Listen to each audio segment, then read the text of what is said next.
Espero que se sientan revitalizados después de esta maravillosa meditación con la doctora Johnson y que estén listos para nuestro siguiente panel, el enfoque en los cambios cognitivos. La cognición es el procesamiento mental activo. Hay muchos aspectos de la cognición: pensar, comprender, aprender, recordar, la resolución de problemas, el lenguaje y muchos más, pero la mayoría de ustedes están bastante familiarizados con los cambios cognitivos, reportándolos como los síntomas que traen mayor reto para ustedes como cuidadores.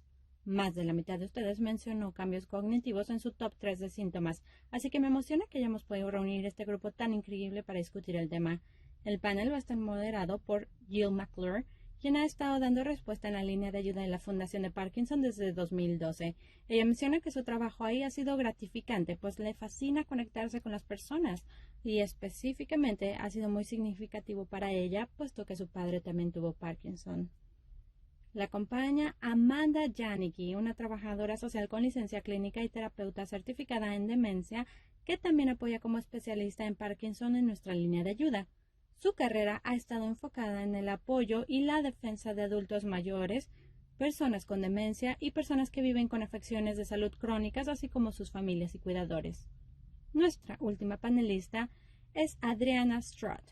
Ella es una neuropsicóloga certificada por el Consejo, profesora adjunta de Neurología, Psiquiatría y Ciencias Conductuales en la Facultad de Medicina de Baylor. Ella también es directora fundadora de BCM Cerebro, una clínica para pacientes ambulatorios hispana, la Beca Intercultural Hispana y Taquitos de Sesos, un programa didáctico internacional en línea en la Facultad de Medicina de Baylor. Ella es médico clínica del ciclo vital, investigadora clínica y formadora internacional. Así que ahora le doy la palabra a Jill. Hola, muchas gracias, Annie. Es un placer poder tener la oportunidad de hablar de la cognición el día de hoy. Y tenemos unas preguntas maravillosas. Vamos a tratar de hacer nuestro mejor esfuerzo para contestarlas todas. El primer conjunto parece ser muy adecuado para nuestra neuropsicóloga Adriana, así que voy a comenzar pidiéndole a ella que nos apoye con la pregunta de Mary en Washington. Ella se pregunta: ¿qué tan rápido pudieran desencadenarse los cambios cognitivos y darse en el tiempo, en el caso de una persona que presenta algunos cambios de memoria, pero en general está bien? Claro. Sí, bueno, al escuchar esta pregunta me parece que también incluye algunos momentos de confusión. Así que, mi querida Mary, si hay momentos de confusión, yo diría que con base en mi experiencia clínica, probablemente haya más deterioros sutiles que quizá pudieran observarse en el funcionamiento diario. Ahora, también depende de cómo estamos definiendo la confusión. ¿Nos referimos a estar desorientado o quizá no saber cuál es la secuencia en una tarea específica que se está haciendo, o confusión en el sentido de que no saben dónde están y cómo llegaron a cierto lugar? Así que creo que es importante saber cómo definimos la confusión y también saber que puede ser muy difícil para las personas que ven a su ser querido con Parkinson diariamente poder identificar ciertos deterioros cognitivos. Y creo que en parte esto también depende de la estructura que se tiene en las actividades diarias. Si se tiene una rutina simple, a lo mejor ya los dos son jubilados o tienen una cierta serie de actividades en las que participan, entonces quizás sea más difícil identificar estas bajas cognitivas, puesto que se cuenta con el uso de la memoria de trayecto o procedimental de su ser querido para llevar a cabo las actividades del día. Así que como neuropsicóloga, quizá mi recomendación esté un poco sesgada, pero creo que lo mejor sería que su ser querido tomara una evaluación cognitiva. Si ustedes van por unas pruebas neuropsicológicas, entonces un neuropsicólogo podría identificar las áreas de cognición con fortalezas y debilidades y darles recomendaciones específicas de cómo ayudar a su paciente de Parkinson y a lo mejor estructurar sus actividades diarias o cómo estar más alertas de ciertas dificultades que a lo mejor se estén dando y que a lo mejor no siempre se pueden detectar todo el tiempo. Excelente. Muchas gracias, Adriana. Me da mucho gusto que también hayas compartido con nosotros un poco sobre lo que las pruebas cognitivas pueden incluir y qué tipo de ayuda se puede sugerir y promover para la vida diaria. La siguiente pregunta es de Mary en Arizona. Y ella se pregunta, ¿cómo se puede determinar si alguien tiene cambios cognitivos, dificultades de cognición o demencia? Claro, sí, hay dos términos comunes. Uno es el deterioro cognitivo leve, que vendría siendo ya un término obsoleto y ahora se le conoce como trastorno neurocognitivo leve, pero ambos se utilizan de forma frecuente en el campo médico. Y también tenemos lo que conocemos como demencia o trastorno neurocognitivo mayor. Y lo que sucede con el Parkinson es que conforme progresa la enfermedad al paso del tiempo, y el deterioro de la cognición es uno de los síntomas no motrices más comunes que se observan en esta enfermedad. Al tener un deterioro cognitivo, se puede tener problemas de memoria, de la memoria de trabajo o el manipular cosas en la cabeza, la atención, el lenguaje, dependiendo del paciente. Si estos deterioros no afectan la capacidad del individuo para funcionar y completar lo que se conoce como las actividades de la vida diaria, por ejemplo, cuidarse de sí mismo, del hogar, manejar los medicamentos, las finanzas. Entonces, estos deterioros se categorizan como un trastorno neurocognitivo leve o un deterioro cognitivo leve consecuentes al Parkinson. Ahora, si los deterioros son más notables y afectan el estado funcional, entonces se considerarían los criterios para demencia. Así que yo creo que es importante saber esto, pues a veces al responder preguntas como la de Mary, vemos que hay ciertos deterioros sutiles, pero el funcionamiento diario aún no está afectado. Y en este nivel entonces se consideraría un trastorno neurocognitivo leve. Ok, muy bien. Y con respecto a los cambios que ocurren, Amanda en Colorado nos pregunta, ¿cómo podemos ayudar a alguien que tiene cambios cognitivos y limitaciones a que se ajuste a estos, especialmente cuando tienen problemas de memoria que les impiden pues recordar que ahora tienen estas limitaciones? Claro, yo creo que lo más importante es asegurarnos de que nuestro paciente, nuestro ser querido con Parkinson, se mantenga ocupado durante el día, que se sienta útil, aumentar su nivel de confianza y tratar de darles buena calidad de vida. Yo creo que cuando hablamos de la cognición tenemos que ver al individuo como un todo y darnos cuenta de cómo su funcionamiento y la relación que tiene con otros en el día a día también es muy importante. Algunas de las cosas que hacemos como neuropsicólogos es que después de llevar a cabo la evaluación del funcionamiento cognitivo de las personas, damos recomendaciones personalizadas para ayudarlos en las actividades diarias y creo que el involucrar a sus seres queridos en las actividades de la casa, con tareas e incluso solo una estimulación mental que les ayude a sentirse con más confianza y que pueden usar algunas de sus habilidades me parece importante. Y también darles algunas actividades un poco desafiantes, como por ejemplo ejercicios cerebrales o de salud cerebral, pero tampoco el grado que les esté causando molestia o frustración, porque entonces es más probable que no quieran participar en estas y también esto podría bajar sus ánimos. Muchos de nuestros pacientes hablan de cómo han perdido confianza en ellos mismos y se sienten avergonzados porque están al tanto de los deterioros cognitivos que están enfrentando. Y pues también queremos considerar esto. Pero yo creo que estas estrategias de compensación tienen que fomentarse desde una edad o una etapa temprana, incluso si el paciente no está enfrentando ninguna dificultad, porque entonces le estamos enseñando de cierta forma una nueva rutina que formará parte de la memoria procedimental.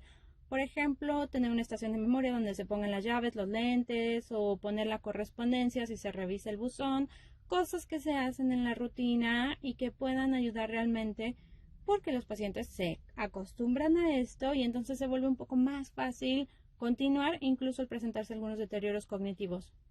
Sí, tiene sentido. Nuestra pregunta siguiente es, yo creo que apropiada para Amanda. Y Mike en Iowa nos pregunta, ¿por qué es que otras personas no notan los cambios en mi cónyuge? Los cambios cognitivos, las dificultades en la conversación, actividades diarias y el seguimiento de las cosas que discutimos y planeamos. Yo creo que muchos matrimonios y cuidadores se identifican con esta frustración. Pero al vivir con tu ser querido, tú conoces a esta persona mucho más íntimamente que otros. Lo estás viendo a las 24 horas del día, toda la semana, y ves los pequeños detalles aquí y allá distintos a como eran antes. Así que yo creo que el hecho de vivir con ellos hace una gran diferencia. Pero si se pone mucha atención a algunas de las interacciones que tienen otras personas con su ser querido, quizá comiencen a ver por qué es que ellos no están viendo exactamente lo mismo que ustedes. Por ejemplo, si su ser querido se ve bien o de cierta forma, o parece seguir la conversación bien o da una respuesta breve o muy vaga, o incluso si contesta las preguntas con una broma. Algunas personas quizá no se den cuenta de eso o lo vean como una señal de que hay algo diferente. E incluso la falta de seguimiento de esto que ustedes notan, quizá la persona no lo detecte en una llamada rápida o una visita corta. Tal vez no ven el panorama completo y por eso no se dan cuenta de lo que ustedes ven. Entonces, yo creo que es difícil escuchar que otras personas no están notando lo mismo, pero creo que es una muy buena oportunidad para conectar con personas que sí lo ven y sí lo entienden, ya sea un grupo de apoyo de cuidadores o un foro de cuidadores en línea, pero hay otras personas que sí definitivamente van a entender por lo que estás pasando. Muy bien, pues esperemos que le sirva a la gente. Amanda, un par de preguntas más que creo que son de tu categoría. Penny en Ontario se pregunta, si los problemas cognitivos siguen empeorando y el cuidador está en una posición de tomar decisiones, ¿cómo manejas el hecho de que tu ser querido con Parkinson quizá no va a aceptar estas decisiones tomadas o que no las quiera seguir, aunque probablemente sean las mejores? Sí, claro, es todo un reto, Penny, porque, bueno, estoy segura de que estás acostumbrada a tomar decisiones con tu pareja de cierta forma en su historia juntos, ya sea que se sentaran a discutir los pros y los contras o tener una discusión lógica sobre cuál era la decisión correcta y por qué, pero ahora, debido a los cambios cognitivos, estás en una situación donde quizá esta decisión se inclina más de un lado o tu pareja no entiende el por qué se toma. Y en esta situación, la regla general para mí, al menos, es saber elegir tus batallas. ¿Existe alguna flexibilidad en esta decisión a tomar o qué tan dañino es que tu ser querido no la cumpla o se atenga? Una cuestión médica, definitivamente se tendría que consultar con su doctor para saber qué implicaría el no hacer algo o cuáles son las otras opciones disponibles. Y creo que estando en esta situación yo trataría de ver si hay alguien más en quien tu ser querido confíe o que tenga cierta autoridad y que pudiera hacer el papel del malo de la película en esta decisión. A lo mejor sería el médico en quien tu pareja confía, o un buen amigo, incluso un líder espiritual o religioso en el que ellos confían o que admiran. Entonces, quizá alguien más podría sopesar y validar esta decisión a tomar y tal vez esto podría ser suficiente para que tu ser querido lo acepte. Eh, Incluso en esta situación de hacer una alianza con el doctor, es posible que él pudiera prescribir una orden con esta decisión para formalizarla. Si es que no se trata de medicina, si ya está indicado. Pero creo que otra posibilidad a considerar aquí es presentar la decisión como un periodo de prueba y decir, vamos a intentar hacer esto por unos días, intentarlo una semana o ver qué pasa y lo hacemos un mes y después reconsideramos. Y el presentar esto así a veces es suficiente para que nuestro ser querido se sienta menos amenazado con esto. Hay muchas cosas con las que los cuidadores quieren ayudar, pero no tienen ayuda. Y cuando hay algo con lo que sí te pueden ayudar, cuando puedes recibir ayuda de un terapeuta físico o de un terapeuta ocupacional o un doctor, alguien más que tenga experiencia con esto y que haga llegar el mensaje. Sin duda debe ser muy bueno poder descargar un poco de la carga de responsabilidad para ciertas cosas y también darle a alguien una forma de abrir un poco el camino con esto que hay que pues lidiar. Me parece muy astuto. Amanda, tenemos otra pregunta. Creo que está muy apegada a tus competencias. Bill de Flora nos pregunta algo básico y muy conmovedor. ¿De qué forma puedo lidiar con el enojo y el sentir el corazón partido por los problemas cognitivos que veo en mi pareja? Realmente solo cuidándote a ti mismo.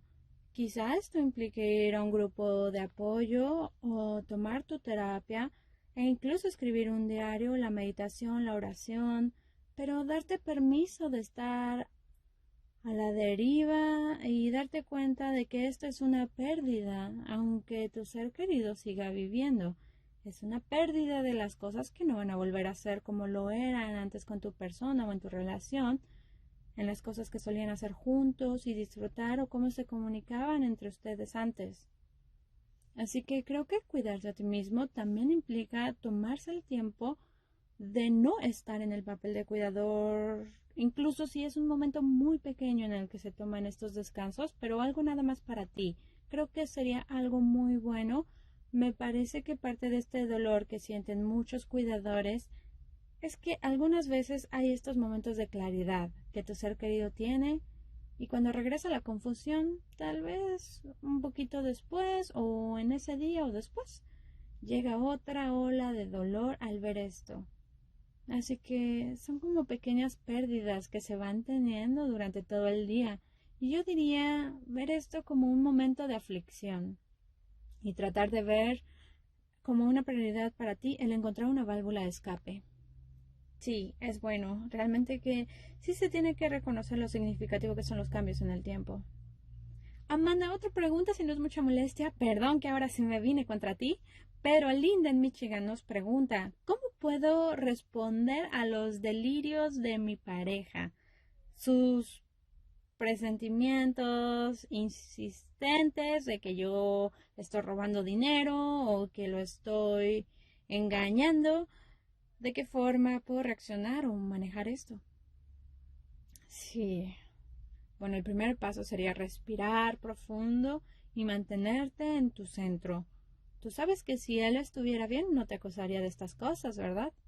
Entonces, sí, es muy doloroso que te acusen de esto, pero respira profundamente y toma este momento para detenerte y pausar y tratar de muy brevemente recordar que él no está bien. Al mantener esto presente, entonces, a lo mejor puedes considerar no lo que dijo exactamente, sino cuál es la emoción detrás de esto que él dice. En estos casos, el miedo, el dolor.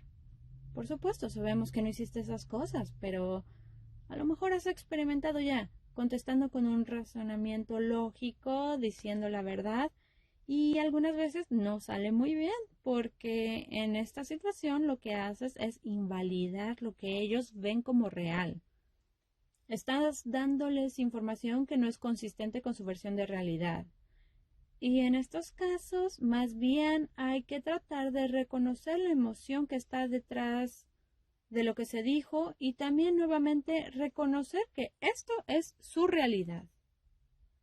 Ahora también, si de una manera muy tranquila pudieras hacerle algunas preguntas cuando te acusa para más o menos percibir por qué es que él piensa que esto está pasando o qué es lo que le está llevando a creer que esto está ocurriendo, porque con estos detalles, entonces a lo mejor puedes encaminar la conversación hacia otra parte. En algunos casos, por ejemplo, el incorporar una mentirita piadosa en la respuesta, pues realmente puede ser incómodo y llegar a ser muy doloroso en el tiempo o en un momento dado. Entonces, yo creo que es importante recordar que al que tú estés en lo correcto en esta situación y que la verdadera respuesta es un no, a veces importa menos que la calma de tu ser querido y que él se sienta apoyado y sentir esta validación de lo que te dicen, ese miedo, ese dolor o esa parte emocional que es lo válido para ellos. Y es muy difícil tratar de encontrar una forma de validar su realidad distorsionada y al mismo tiempo redirigirlos hacia un tema distinto, si se puede, o algo que sea menos estresante o problemático. En verdad es un gran reto muy difícil y va a requerir comunicarse de una forma distinta a la que solían comunicarse antes de que se presentara el deterioro cognitivo. Amanda, ¿y hay algo que se puede hacer para ayudar con esto? ¿Tal vez un tratamiento o alguna intervención? Me parece que definitivamente sí vale la pena hablarlo con el doctor porque algunas veces hay medicamentos que se pueden ajustar o quitar o añadir y bueno, por supuesto que vale la pena explorarse y hacerle saber al doctor qué es lo que está sucediendo. Ok, pues muy bien, gracias Amanda. Ahora me voy con Adriana. Adriana, ¿te gustaría añadir algo a lo que hemos estado discutiendo? Bueno, yo creo que la mayor parte ya se dijo, pero sí deberíamos de alentar a nuestros seres queridos a que hablen con sus doctores sobre esto, porque me parece que algunas veces las personas dicen, si le cuento a mi médico, le van a cambiar el medicamento y va a parecer zombie o va a estar muy letárgico, no va a ser receptivo. Y me gustaría corroborarle a la gente que normalmente este no es el caso. Hay medicamentos que pueden ayudar a disminuir estos delirios o alucinaciones porque, como Amanda bien lo dijo, así como es difícil para el paciente, también es difícil para el cuidador y las personas en el hogar. Se vuelve muy estresante para todos. Y creo que también deberíamos considerar discutir cambios de medicamentos con el médico. Magnífico, gracias. Y Adriana, tengo otra pregunta para ti. Gail de Florida nos envió lo siguiente. Ella se pregunta, ¿en qué momento debo comenzar a encargarme de tomar las decisiones de las finanzas? Y a lo mejor empezar a presionar para dejar de manejar o algunas actividades en la comunidad como voluntariado o cosas que mi esposo ha disfrutado hacer durante toda su vida. Claro, me parece que es importante entender las áreas cognitivas de fortaleza y debilidad. Hay muchos ejemplos que podría mencionar solo en esta pregunta, pero bueno, voy a tratar de desmenuzarla un poquito. Me parece que el tema de conducir es un tema muy sensible. Es difícil porque estás quitando la independencia y porque la persona ha estado haciendo esto por mucho tiempo y el que ya no esté disponible para ellos causa mucho conflicto en el hogar. Algunas veces los hijos adultos se involucran para ayudar y se puede convertir en una situación muy estresante. A mí me gustaría que las personas supieran que hay evaluaciones de manejo disponibles. Estas normalmente se hacen por terapeutas físicos y ocupacionales, neuropsicólogos. Entonces pueden optar por una evaluación de manejo, ya sea que se haga en la vía pública y se evalúe ahí, o algunas usan realidad virtual donde se asiste a una clínica y ahí se lleva a cabo. Pero lo que es importante y que muchas veces, incluso si vemos cambios cognitivos sutiles, se da es que hay cambios en la velocidad de procesamiento mental, ya sea mental o física. Por ejemplo, temas de agilidad y movimiento. Entonces, hay que considerar todo esto cuando hablemos de manejar, porque pudiera darse una combinación de estos dos cambios, tanto mentales como físicos. Y aunque su ser querido siguiera siendo un conductor maravilloso, con el Parkinson a lo mejor no pueden responder tan rápido si alguien más en el camino presenta un peligro o en el supuesto de que les pudiera pasar algo si tuvieran que tomar una decisión muy rápida. Así que yo creo que para manejar sí sería importante considerar una evaluación y esto también algunas veces ayuda a que los pacientes entiendan sus debilidades en esta área. Ahora, para las decisiones financieras, me parece que hay algunas medidas de seguridad que podrían implementarse y como dijo Amanda, siempre es bueno comenzar con un periodo de prueba. Intentemos esto y bueno, no sé si estamos refiriéndonos a escribir cheques o a manejar la cuenta de banco o las opciones de acciones e inversiones, pero me parece que siempre es bueno tener un enfoque de equipo, donde quizá el paciente y su ser querido trabajen juntos. A lo mejor este ser querido puede estar tras bambalinas revisando la cuenta y asegurándose de que se hayan pagado los recibos, para que la transición sea un poco más suave y el paciente no sienta un golpe emocional también de que se le están quitando las cosas y que ellos ya no son útiles ni están involucrados. Yo creo que en general, cuando estamos viendo las habilidades y las tareas y ver cómo podemos compartir esta carga, se requiere un periodo de prueba y también revisar la cognición y evaluar cuáles son las áreas de fortaleza y debilidad También es importante que las personas sepan que se pueden reevaluar y que pueden tener seguimientos psicológicos de forma anual. De esta forma, se puede revisar al paciente y saber cómo han cambiado en el tiempo para ajustar algunas de las decisiones según sea el caso. ¡Oh, qué bien! Es bueno saberlo porque yo no estaba segura si un neuropsicólogo daría seguimiento en el tiempo a una persona.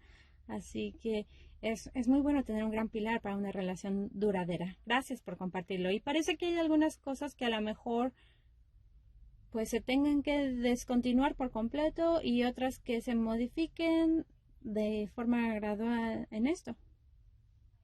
Sí, sí.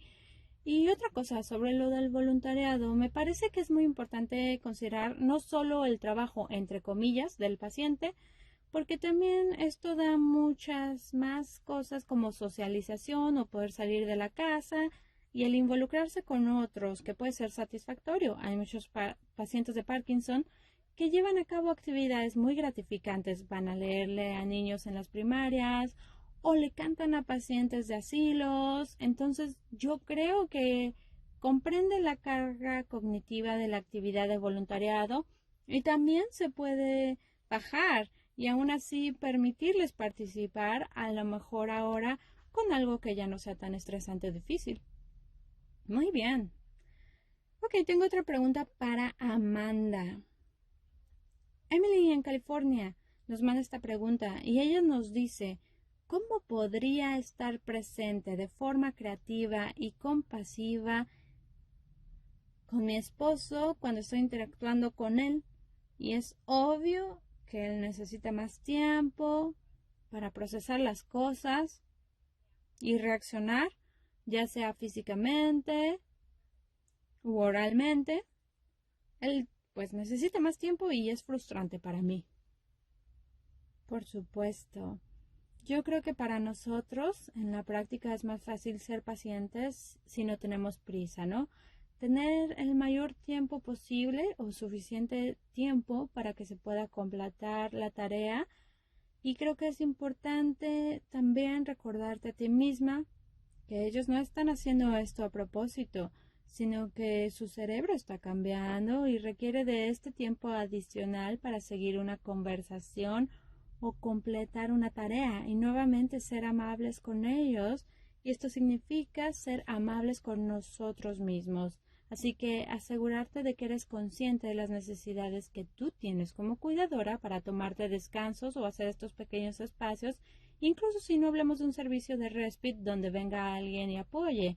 A lo mejor solo se trata de escuchar música en lo que tu ser querido termina una tarea o cosas que te ayuden a ti a sobrellevar esto y te acompañen en esta transición. También quisiera decir que esto es una gran oportunidad para tratar de delegar algunas cosas de tu carga a personas en las que confías, ya sea familiares o amigos, personas de la comunidad. Quizá haya muchos que conozcan tu situación y que estén dispuestos a ayudar, pero no tengan ni idea de lo que necesitas o de cómo podrían ayudarte. Así que si tienes un poco de tiempo, valdría la pena hacer una lista de lo que necesitas hacer en la semana o cuáles son las tareas que tienes que hacer y ver qué podría ser delegado de esta lista a alguien más. Con frecuencia las personas dirán, sí, claro, por supuesto, puedo hacerlo. Así que esto es algo a considerar también, aligerar las responsabilidades un poco y si es posible, pues estar un poco más presente como te gustaría de esta forma. Y quisiera agregar algo interesante que aprendí de una persona sabia hace algunos años con respecto a este tema. Y es que tenemos que considerar cuántos elefantes, ya saben, como el juego de contar un elefante, dos elefantes, necesita una persona con un deterioro cognitivo para poder procesar y responder. Entonces, pensando que estamos jugando trivia, por ejemplo, algunos podrían responder esta pregunta después de contar un elefante y otros contestarán hasta después de contar hasta 3 elefantes y el último grupo puede responder hasta después de contar 5. Seguro que ha de ser frustrante para las personas que están esperando a que les den una respuesta después de contar 5 elefantes. Se van a frustrar, a lo mejor ya hasta se desconectaron y no están jugando realmente, porque no van a tener una oportunidad de contestar. Entonces, en este caso, tratar de calcular cuántos elefantes se requieren contar para poder responder o llevar a cabo esta tarea y verlo de esta forma. Oh, muy bueno, es muy útil. Es difícil.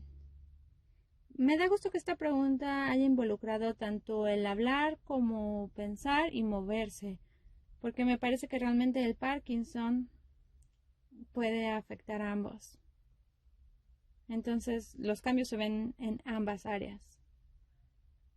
En la Fundación de Parkinson tenemos un recurso que quería mencionar aquí. Es un webinar de cognición y creo que aporta información muy útil para que las personas entiendan todo lo que involucra la cognición y la comunicación, así como todo lo que tiene que ver con las dificultades que se dan y que las personas pues puedan entenderlo. Así que creo que podría ayudarles mucho. Gracias, Amanda. Adriana, tengo otra pregunta para ti. Valeria en Puerto Rico nos pregunta: si en una manifestación avanzada la terapia cognitiva puede ser útil. Bueno, esta es una pregunta difícil porque no quiero desanimar a aquellos que puedan tomar la rehabilitación cognitiva. Me parece que existen diversos descubrimientos sobre esta en la bibliografía, pero en general el mensaje es positivo en cuanto al beneficio que aportan a las personas.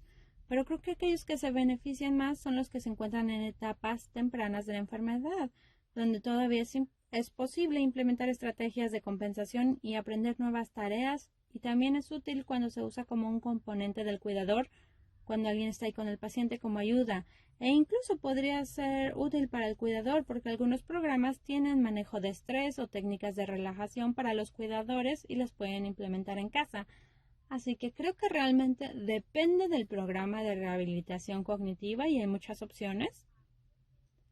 Una vez que el paciente ya está muy afectado, a lo mejor se tendría que reconsiderar porque no queremos que sea algo estresante. Entonces, podrían preguntarle a la institución o al programa que brinda esta intervención para ver si se puede tener un periodo de prueba y ver si no es una carga muy pesada.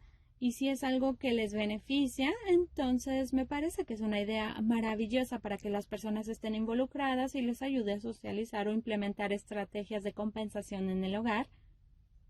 Y pues realmente depende del programa y lo que ofrece. Como digo, algunas veces se pueden implementar cosas en la casa para ayudar tanto al paciente como al cuidador. Algunos estudios han analizado mejoras en la funcionalidad e incluso en los cambios de humor como síntomas de depresión. Y estos resultados también difieren un poco, y hay otros estudios que han analizado por cuánto tiempo duran estos beneficios. Entonces, si revisamos la bibliografía, vemos que hay un poco de todo, así que yo sugeriría que fueran con su ser querido y prueben, vean si es algo que les viene bien, y de esta forma pueden darse cuenta de si tal vez no están aprovechando algo que pudiera ayudarle al paciente y al cuidador. Excelente. ¿Podrías hablarnos un poco de la rehabilitación cognitiva versus la terapia cognitiva y también el tipo de profesionales que llevan a cabo esto? A lo mejor detallar un poco más acerca de lo que esto implica. Sí, claro. La terapia cognitiva conductual normalmente se proporciona a personas que tienen dificultades con los cambios de humor y ha demostrado ser muy efectiva junto con los medicamentos para, por ejemplo, el trastorno de humor como depresión o ansiedad. Y sabemos que un gran número de pacientes de Parkinson padecen estas afecciones. Para algunos puede ser un tratamiento estandarizado, pero generalmente implica trabajo en casa, donde se aprenden a hacer nuevas cosas y se te considera responsable de cumplir con la tarea. Así que, si es más para un síntoma de salud mental, entonces se podría conseguir a un terapeuta de pareja o familiar si tiene esta capacitación, o un psicólogo o un psiquiatra que también podría ofrecer este servicio. Es importante preguntar si se va a recibir terapia cognitiva conductual o si es un servicio de terapia distinto para saber qué es lo que estás recibiendo. Y cuando vemos la rehabilitación cognitiva, estos programas pueden variar. Algunos son estandarizados donde las personas vienen una vez a la semana o algo así, y también hay trabajo en casa, pero se enfoca más en las habilidades cognitivas. Por ejemplo, algunas de las cosas que se examinan directamente y que se quieren mejorar son cosas que tienen que ver con el funcionamiento ejecutivo, como la planeación, la organización, las secuencias, la resolución de problemas, que son algunas de las áreas que se deterioran con la progresión de la enfermedad, y también la atención, la concentración y la memoria de trabajo, para ver cómo se pueden mejorar en estas áreas e implementar estrategias de compensación para ayudarles en el funcionamiento diario. Es muy útil. Me alegra que hayas mencionado algunas de las áreas que presentan las dificultades más comunes para personas que tienen problemas cognitivos y demencia. Es fantástico saber todo esto y muy útil también, creo yo. Quería hacer una pregunta más que se me ocurrió cuando estabas hablando, Adriana, y además alguien también nos la hizo. Jenny de Illinois se preguntaba sobre los cambios que hay que hacer en el hogar y que pudieran ayudar a convertirla en un entorno más relajante y positivo. Amanda, no sé si tú quieras contestar, o Adriana, si también es apropiada para ti. Sí, claro. Con gusto, yo puedo comenzar si te parece, Adriana. Yo creo que al considerar un buen entorno para alguien con un deterioro cognitivo, cualquier cosa podría verse como una amenaza en ese espacio. Y hay que considerar los 5 sentidos. Entonces hay que tratar de visualizar lo que su ser querido pudiera necesitar antes de que lo necesite. Esto significa pensar en cosas como, por ejemplo, el clima en la casa. La temperatura es lo suficientemente cómoda para que la persona pueda dormir durante la noche. O hasta pensar cómo está la temperatura y cómo pudiera afectarles a ellos cuando se salgan de bañar. Yo creo que también al pensar en el entorno debemos pensar qué está en la televisión en estos momentos. ¿Es posible que su ser querido se sienta confundido o asustado por lo que ve en la televisión? Yo escuché, de hecho, de un caso de una persona que pensó que lo que estaba en la televisión era algo que estaba sucediendo ahí en su habitación. Tal vez no pase con su ser querido, pero podría ser que sí. Así que definitivamente hay que considerar esto. La iluminación es muy importante porque ¿cómo se puede manejar esto? Mejorar la iluminación para reducir las sombras, sobre todo conforme pasa el día. ¿Cómo podemos tratar de disminuir sombras que podrían causar confusión o que las personas estén viendo cosas reflejadas y las malinterpreten por un estímulo visual? Y también quisiera decir esto con respecto a esta pregunta. Recordemos que nosotros como cuidadores somos parte del entorno. Así que lo que nosotros aportamos también es lo que sentimos, nuestro sentido de humor, o si necesitamos un break, hay que tratar de encontrar oportunidades para tener el apoyo que necesitamos como cuidadores y así favorecer el entorno de una forma más positiva y tranquila. Yo tengo algunas sugerencias cognitivas. Yo creo que también tratar de hacer las cosas más sencillas. Una de las quejas más frecuentes es que los pacientes tienen dificultad para usar los controles de la televisión. Y creo que ahora con la tecnología y como está todo, pues hay muchas opciones. Por ejemplo, se puede tener una televisión inteligente y 2 controles o cosas que podrían ser muy confusas. Entonces hay que ver nuestra casa, recalcular y decidir qué es lo que puede ser manejable.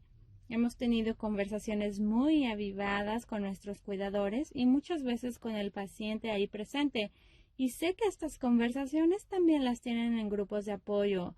Y espero que no ofenda a nadie, pero las personas han dicho, piensa como si fuera un niño el que tuviera que manejar todo en la casa y tú quieres que lo hagan de forma exitosa. Entonces, ¿qué implementarías? Y le decimos a los pacientes y sus cuidadores que no es que estamos tratando de ofenderlos, sino que queremos que el paciente se sienta que todavía es capaz de manejar su hogar y bajar el nivel de complejidad de un microondas o de los controles, las alarmas. Muchas puertas hoy en día no necesitan llaves, pero hay que recordar el código para poder entrar por la puerta. Entonces, considerar esto y a lo mejor ver a su ser querido y darse cuenta en qué se les dificulta más hacer las cosas, implementar estos cambios, y esto les podría dar más independencia para poder manejar las cosas que ellos quieren por sí solos. Amanda mencionó un muy buen punto sobre que el entorno tiene que ser cómodo. Algunas cosas como quitar las alfombras o los patrones complejos, porque algunos de nuestros pacientes tienen cambios en su percepción visual o alucinaciones con los medicamentos o la progresión de la enfermedad. Y los pacientes han dicho, yo no puedo ver ciertos patrones de ondas o como complicados en las alfombras porque me da ansiedad. Entonces, poner atención de cuáles son los problemas de nuestro paciente en la vida diaria y ver de qué podemos prescindir. Excelente. Creo que es sumamente útil. Gracias a las dos. Y bueno, creo que con lo que respecta a las preguntas, esto es todo. Todas fueron muy buenas. Y no sé si hay algo más que alguna de ustedes quisiera añadir, Adriana o Amanda. Creo que nada más es importante recordar que estamos aquí en la Fundación de Parkinson, en la línea de ayuda, para guiarlos en estos grupos de apoyo locales y para compartirles qué hay cerca de ustedes respecto a algunos recursos que pudieran apoyarlos como cuidadores. Ya hablamos mucho de estar involucrados, de los foros en línea de apoyo, también tenemos la comunidad en línea de nuestras conversaciones sobre Parkinson, donde tenemos una sección para cuidadores, y bueno, creo que esto es importante mantenerlo presente. También tenemos libros y manuales que podrían ser útiles, así que consideren comunicarse a la línea. Sí, claro. Sí, estoy de acuerdo, y me parece que al revisar la bibliografía de la Fundación de Parkinson hay muchos beneficios. Hablamos también de un kit digital de herramientas que va a estar disponible después de estos webinars, y la información va a estar tanto en inglés como en español. Así que yo invito a todas las personas a que revisen estos materiales, y a lo mejor no la necesitan ahora, pero al menos pueden familiarizarse con esto como referencia, y tal vez en un momento de estrés en el que estén buscando ciertas respuestas sobre algo que esté sucediendo en su vida, lo recuerden. Creo que también es importante confiar en sus proveedores de cuidados y hacerles saber cuáles son los cambios que están experimentando como paciente o lo que están observando como cuidador. Hay algunos cambios que ocurren y que se asocian con la enfermedad de Parkinson o con el tratamiento de la afección, y esto puede incluir cambios de comportamiento o de humor que pudieran llevar a cambios en la sexualidad, comer compulsivamente o con ciertas cosas, apuestas, acumulación de objetos o hacer cosas en la casa que pudieran quizás solo ser una exaltación de un rasgo de la personalidad ya existente antes de que llegara la enfermedad, o a lo mejor es algo que sucede de repente, un cambio de actitud y que sorprende a la familia. Pero bueno, hay información muy útil de cómo manejar estos síntomas con o sin medicamentos, así que yo quiero invitar a todas las personas a que hablen con sus médicos y que reporten esto. Algunas cosas pueden llegar a ser muy personales y difíciles de discutir, pero hay recursos disponibles. Magnífico. Pues muy bien, muchas gracias. Espero que haya sido información valiosa para las personas y que se sientan con la confianza de contactar a la Fundación de Parkinson y permitirnos canalizarlos hasta estos recursos y animarlos a que hagan estas conexiones, porque no están solos, aunque a veces así se sienta, pero en estos momentos de soledad nos encantaría ayudarlos. Así que muchas gracias por conectarse hoy.